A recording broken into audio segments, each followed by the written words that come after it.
The sky was white. Snow fell without stopping. Wind howled like a wild beast.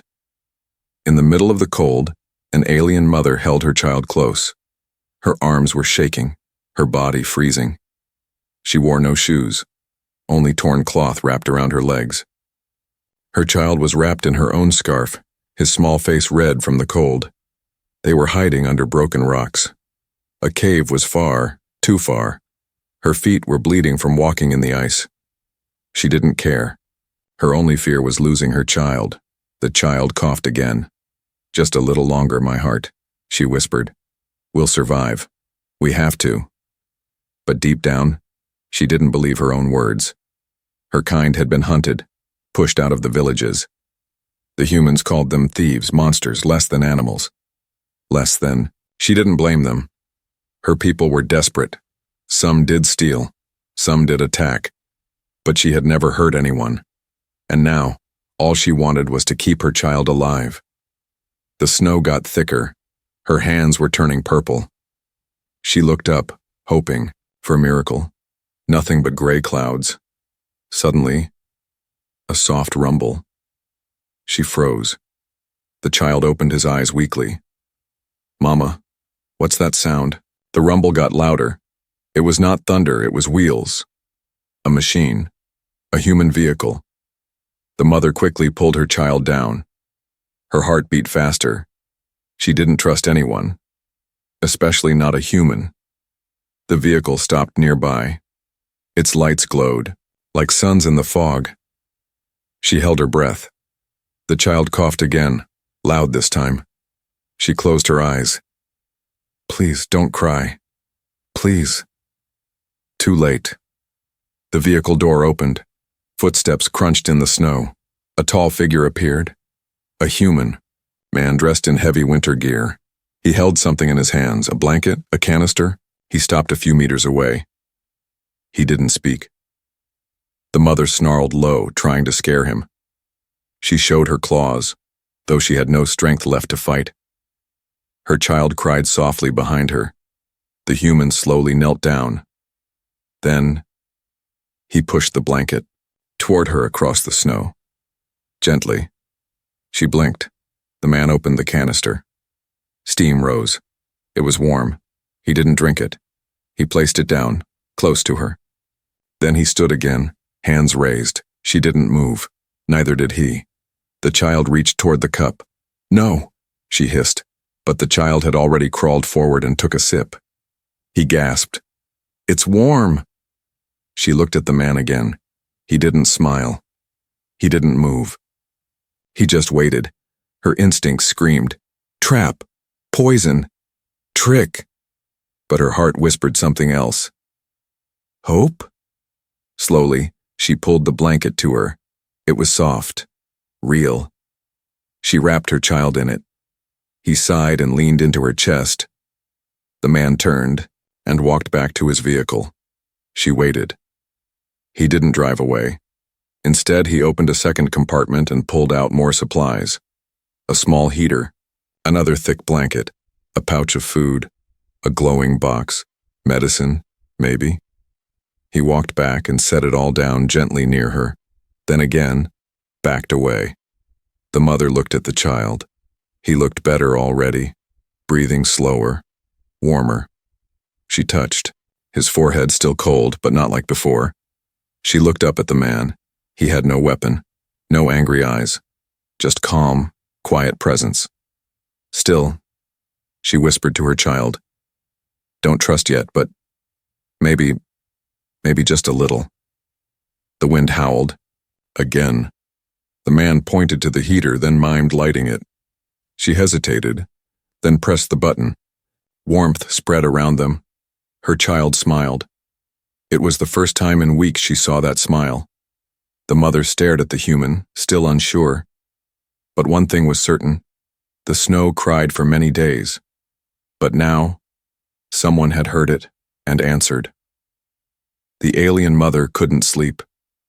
Even though the heater hummed and her child lay warm in her arms, her eyes stayed wide open. The human man had returned to his vehicle, but he hadn't left. His headlights still shone faintly through the falling snow. He was still there, waiting. But for what? She looked at her child. His breathing was soft now. His tiny hands no longer shook. For the first time in days, he wasn't crying. She touched her chest. Her heart still was. Her kind had lived through pain, through war, through lies. She had watched humans burn her village. She had seen their weapons, their strength, their cruelty. So why had this one stopped? Why didn't he drive away when he saw her and her child? Was he sent to spy? Or was this real? She wrapped the second blanket tighter around her child. Then slowly, she stood. Her legs were weak, but she kept walking. One step, another. Through the snow, toward his vehicle. She didn't go too close, just enough to be seen. The human stepped out again, slowly. No weapon, no anger, just surprise. She raised her hands halfway. Not in surrender, not in trust. In question. Why? She asked, her voice shaking. He didn't understand her words, but maybe he understood her eyes. He opened his bag, took out a small box. He opened it. Inside was food. He pushed it toward her, then took a bite from it himself, then placed the rest on the snow and backed away, her stomach twisted. She hadn't eaten in days. She wanted to grab it, devour it. But her pride held her still. The man pointed gently toward her cave, toward the child, and motioned, "Eat." For him, she understood. She picked up the food, warm, soft, real. She carried it back. The child opened his eyes. "Mama, you're back." She knelt beside him, breaking the food into small bites. "Eat, my star." He chewed slowly, smiling, then whispered, "Is he a bad man?" She paused. Her lips wanted to say yes. Her heart didn't know anymore. I don't know yet," she said. "But he gave us food and warmth." The child's eyes sparkled. "Like Papa used to." She looked away. Papa was gone, lost in the last storm. She wiped a tear from her cheek. "Maybe, but don't trust yet." That night, she stayed near the opening of the rock shelter, watching the man's vehicle. The human didn't leave. He stayed all night, his heater running, his light still glowing. Once around midnight, she saw him step out again. He placed something near her shelter, then returned to his vehicle. When the sun rose, she crept out carefully. It was another blanket. Thicker, dry, folded perfectly. On top was a bottle of clean water, and a small metal figure. A human toy. Child's toy. She looked up at him. He stood silently watching. For the first time, she saw something different in his eyes. Not threat, not power, but loss. She touched the toy gently. She understood now. This human had known pain too. He had stopped not because he was ordered to. He had stopped because he saw her child and remembered his own. That evening, she did something brave. She motioned for him to come closer. He looked surprised, but obeyed. She pointed to herself. "Nasheli," then pointed to the child. "This is Raylo." She waited. He pointed to himself. "Daniel." His voice was soft. "Careful." "Daniel," she repeated. The name felt strange in her mouth, like ice melting. Then, without warning, her legs gave out. The snow spun. She collapsed. Daniel ran forward, catching her before she hit the ground. She was burning hot, fever. Relo screamed, "Mama!" Daniel didn't hesitate. He lifted Nasheli in his arms and carried her to the vehicle. She tried to fight, but she had no strength, and his arms were gentle. She passed out with her child's voice calling her name, and Daniel whispering, "You're safe now." Nasheli woke slowly. Warmth, That was the first thing she noticed. Her body wasn't shaking. Her fingers weren't frozen. There was something soft under her head and a strange scent in the air, clean like herbs and metal. Her eyes opened. She wasn't in the snow anymore. The walls were smooth and silver. A small heater glowed beside her, humming gently. Her child, Relo, was curled beside her, still wrapped in blankets. His face wasn't pale anymore. He looked peaceful. Then she saw him, the human, Daniel. He was sitting across the room, checking a glowing device. His jacket was off. His shirt had a bloodstain on the arm. Wrapped. Nacheli's heart raced. She tried to sit up fast, but her body was too weak.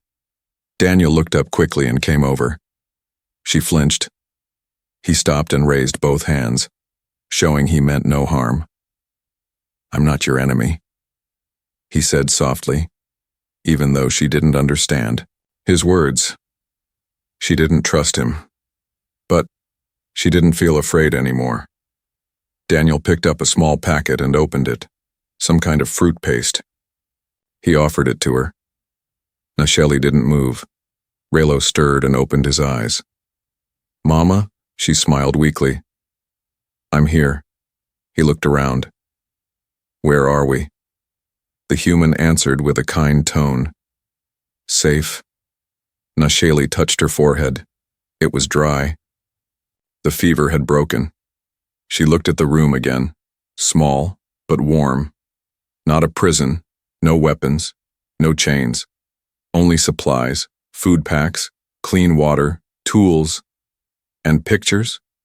She spotted something near the wall, a small frame. She crawled closer to it. It was a picture, a human child, a girl, smiling, holding a snowball. Daniel stood beside her, his arm was around her. His eyes were full of life. Nacheli stared at it for a long time. She turned to look at Daniel. He wasn't smiling now. She understood. That child was gone. Daniel had lost her, just like Nacheli had almost lost Relo. Now, she began to understand why he had stopped in the storm. It wasn't duty, it wasn't chance, it was pain. He saw his own daughter in Relo. Nacheli felt something tight in her chest. Slowly, she took the food packet from him and nodded once. Daniel smiled gently. Just a little. He sat down nearby. Not too close. They ate in silence. The storm outside still raged, but the cold couldn't reach them anymore. Later, Nacheli gathered her strength and stood. Daniel watched, ready to help, but didn't move, unless she asked. She walked to the heater and held her hands over it, then turned to him. "You saved my son," she said in her tongue. He didn't understand the words, but he saw her eyes. And he nodded. Nacheli placed a hand on Relo's chest. "He would have died without you." She sat down again, pulled her child close and whispered, "Maybe not all humans are like the ones from the war." Daniel brought over a small device. It showed alien language translations. Clumsy, old tech, but useful. He tapped it. "Safe," it said. Then another word. "Peace." Nacheli blinked. "Peace?" She looked at Relo, now sleeping peacefully under warm covers. She looked at the picture of the human child, then at Daniel. Slowly, she nodded once more. That night, Daniel brought firewood and built a controlled flame in the room's heater core. It lit up the walls with a golden glow. Nacheli sat near it with her child in her arms. Daniel added a second pillow behind her back, careful not to touch too much. The silence was soft now, the kind that brings comfort, not fear. Relo whispered, before sleep, "Mama, is this our new home?" Nacheli looked at Daniel. He was fixing the heating vent. Quiet, strong, kind. She didn't know the answer yet, but for the first time in a long time, she hoped. Nacheli woke to the sound of quiet humming. Not the storm, not her child's cough, just warmth and peace. She blinked. Sunlight was shining through a small window in the human's shelter. Soft light, golden, gentle. Her child. Rello was still sleeping beside her, curled like a small animal, wrapped in layers of blankets. His cheeks had color again. His breath was strong. No more shivering. Nacheli touched his forehead. No fever. No danger. Her heart filled with something she hadn't felt in weeks. Relief. She sat up and looked around. The human was not in the room. Her eyes scanned quickly. Her instincts kicked in. Was it a trap? Did he leave them here? Had he gone to bring others? She stood up, carefully, slowly. She still felt weak but stronger than before. Her bare feet touched a warm floor mat. She opened the door to the next room and stopped. There he was, Daniel. He was cooking something. Real food. Steam rose from a metal pan. The smell made her mouth water instantly. She stepped back, uncertain. He looked up and saw her. He smiled. Not wide, not fake. A tired, gentle smile. Like a man who hadn't smiled in a long time. Nacheli froze. The smell, the warmth, the clean air. It all felt like a dream, and dreams always ended with pain. Her fingers clenched. Daniel turned off the stove and picked up a small bowl. He set it on the table and stepped back. No words, just a quiet offer. She didn't move. Instead, her eyes scanned again. No weapons, no handcuffs, no cameras, no signs of chains. Just a home. For the first time, she whispered, "Is this real?" Daniel didn't understand the words, but he felt the emotion in her voice. He reached into his pocket and pulled out a translator device again. He pressed a button. The machine spoke. No trap, no lie, only help. Her breath caught in her throat. She stepped closer to the table, picked up the bowl. The food was hot. A thick soup with pieces of real vegetables. She took one small bite, then another. Tears filled her eyes. Not because of the taste, because no one had ever done this for her before. Not since her village burned. Not since her husband died. Not since she started hiding like a ghost in the snow. She turned to Daniel, hands shaking. "Why?" she asked again. "Why are you helping me?" The translator spoke. This time his answer came. "I lost my daughter in a snowstorm," Daniel said softly. She was small, kind. She liked aliens. Nacheli stood frozen. Daniel's voice cracked. "I couldn't save her, but I can save someone else's child." Nacheli sat down slowly. Her fear was still there, but something warmer was growing inside her now, a feeling she hadn't allowed herself to feel in years. Trust. Later that day, Raylo woke up. He was hungry. He ate everything. Then he started, laughing when Daniel gave him a strange toy with blinking lights. Nacheli watched her child play for the first time in what felt like forever. She looked at Daniel. "He's laughing." Daniel nodded. "Good sound." Nacheli smiled. "Just a little." Then that night, a loud sound echoed outside the shelter. Something was moving in the snow. Nacheli jumped up, pulled Relo behind her. Daniel was already at the door with a scanner. A wild snow beast was nearby, huge, cold-blooded, hungry. It had picked up their scent. Nacheli panicked. "We have to run!" Daniel shook his head. "Stay." He opened a cabinet, took out a shotgun, suited up, and stepped out. Nacheli screamed, "No, you'll die!" But Daniel was already outside. The storm had started again. Winds blew, snow flew. The beast howled. Relo was crying. Is he gonna die? Nacheli pulled him close. She didn't know. Outside, flashes of light lit up the storm. Roars, then silence. Heavy steps approached. The door opened. Daniel returned. His jacket was torn, his arm bleeding. But he was alive and the beast was gone. Nacheli ran to him and caught him before he fell. "You protected us," she whispered. Daniel smiled weakly. You matter, he said. You and your son. She held his face. In that moment, the last pieces of fear inside her melted like ice in the sun. The wind screamed again that night. The storm had returned, angrier than before. The shelter shook. Snow slammed against the walls like fists. Lights inside flickered. The cold outside tried to break in. But inside was warmth. Nasheli sat beside the small heater, holding Raylo close. The boy had finally stopped crying after the snow beast attack. He slept with his cheek against her chest, a soft blanket wrapped around them. Across the room, Daniel sat on the floor. His arm was bleeding where the beast had clawed him. But he made no sound. No complaint. He had saved them. He had gone out into the storm, alone. He had faced the creature with nothing but a shock weapon and courage. And now, he was hurt. Nasheli stared at him, unsure what to do. No one had ever risked their life for her, not even her own kind. She stood up and walked to him slowly. Daniel looked up, surprised. Nasheli kneeled beside him. She took a clean cloth and gently pressed it against the wound. He winced but didn't stop her. You're foolish, she whispered, voice low. You could have died. He didn't understand her words, but he saw her eyes, and he smiled. She cleaned the wound as best she could, then wrapped it with the bandage he handed her.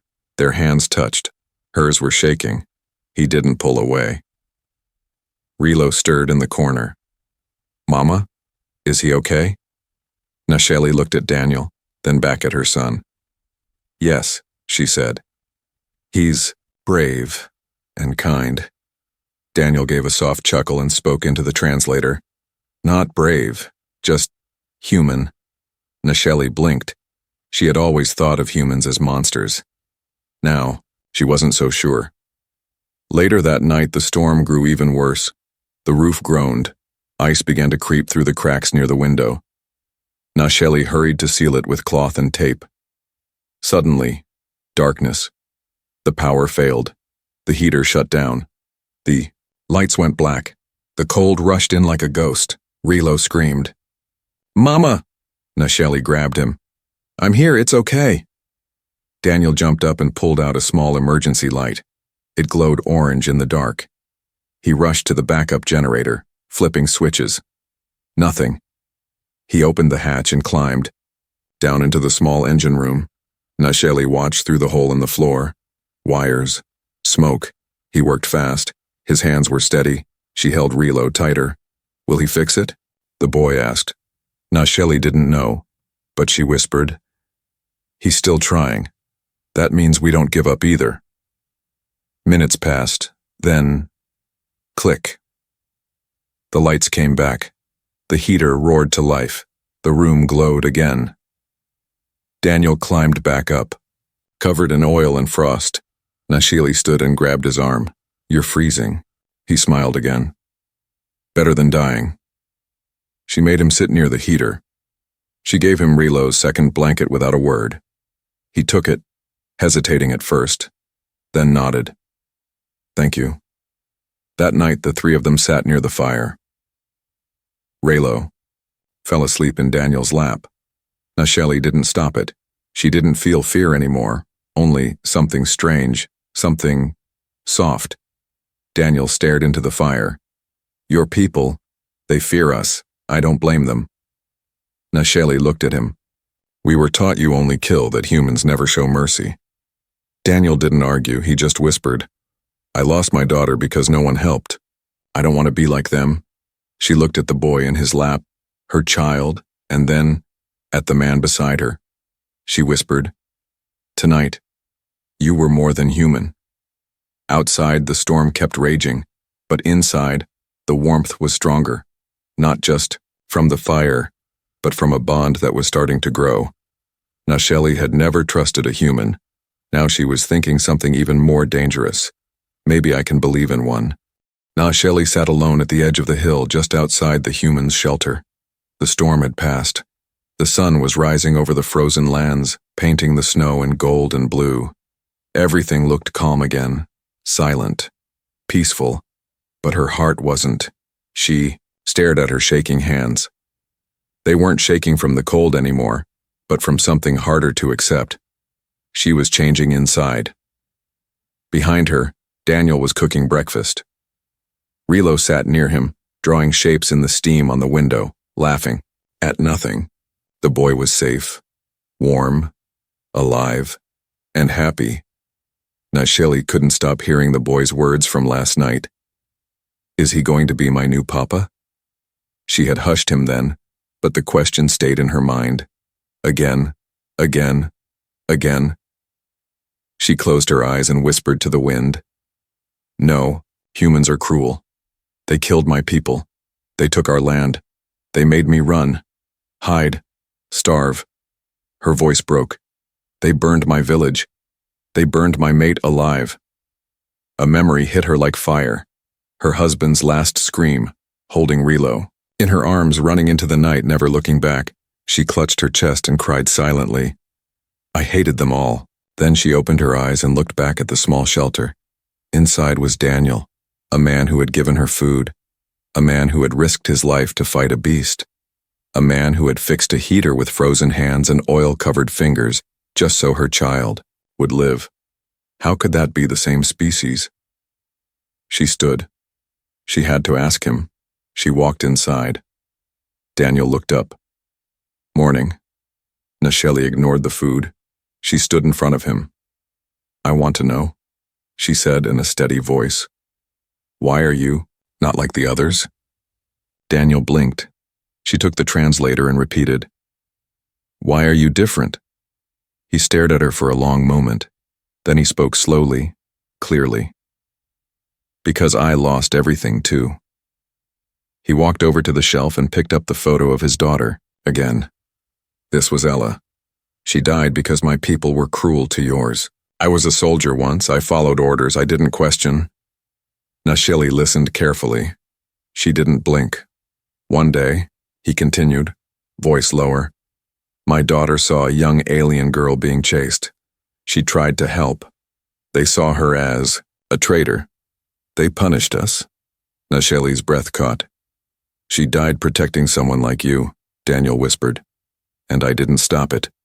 He wiped his face. Now every time I see a child in pain, I see her.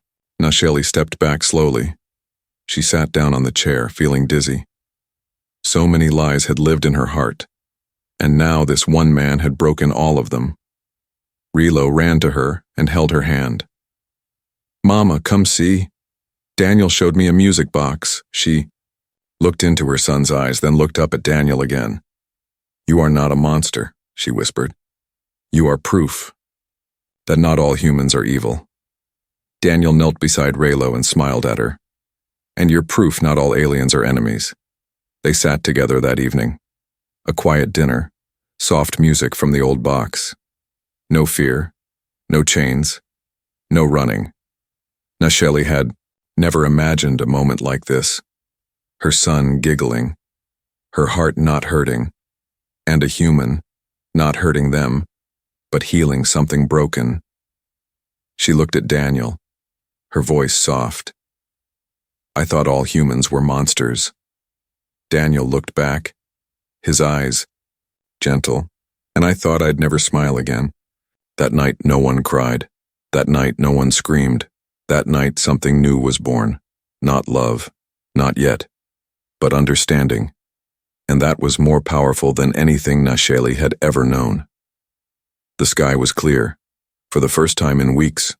Not a single snowflake fell. The wind was calm. The world silent. Nasheli stood outside the human's shelter, wrapped in a thick coat Daniel had given her. She looked at the horizon, ice fields stretching far and wide, glowing under the morning sun. The storm was over, but something else had ended too, the war inside her heart. Behind her, Relo laughed. He chased a small mechanical toy Daniel had fixed, spinning and blinking in the snow. Nasheli turned to watch him. Her child was smiling, running, living. Her eyes filled with tears, but they didn't fall, not from sadness, from something warmer. Hope. Daniel stepped out, holding 2 cups of hot drink. Steam rose between them. He offered one to her. She took it. They stood side by side in the light, not speaking, just standing, together. Nasheli looked at him. I don't know how to repay you. Daniel shook his head. You don't need to. She lowered her voice. Before I met you, I was ready to die. I was ready to let the cold take us. He looked at her gently.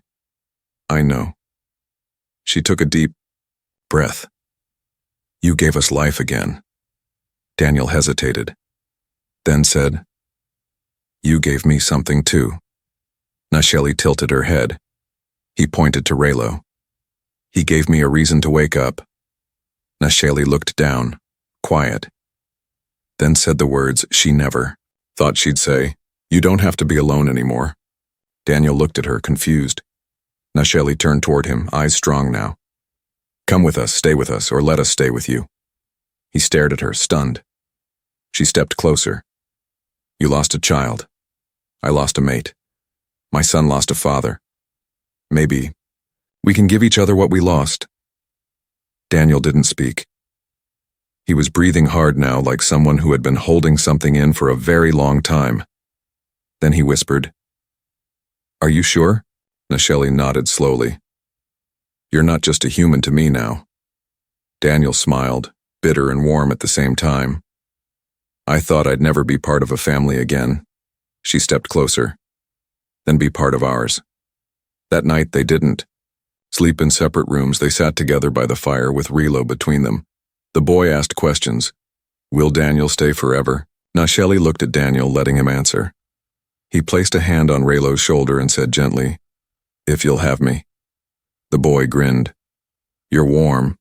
You fix things. And you gave me soup. Of course we want you. They all laughed. It was the kind of laugh that only comes after long silence, the kind that carries healing, the kind that says we survived. In the morning, Daniel packed a small bag. Nasheli felt her heart twist. Was he leaving? But then he smiled and said, We're not staying here. This place was a shelter, but you deserve a home. He turned toward the horizon. There's a human town far from here, peaceful, mixed with aliens and humans alike. If we go together, no one will ask questions. No one will hurt you again. Nasheli looked at the snow-covered world, then at her child, then at Daniel. She took his hand. Let's go home. As they walked toward the vehicle, Relo jumped between them, laughing, singing something he made up. Nasheli carried her small bag. Daniel helped her inside the transport. He climbed in, started the engine. The vehicle rumbled to life. The snow parted, and the 3 of them drove into the sunlight. Not just as survivors, but as something else entirely. A family, reborn by compassion.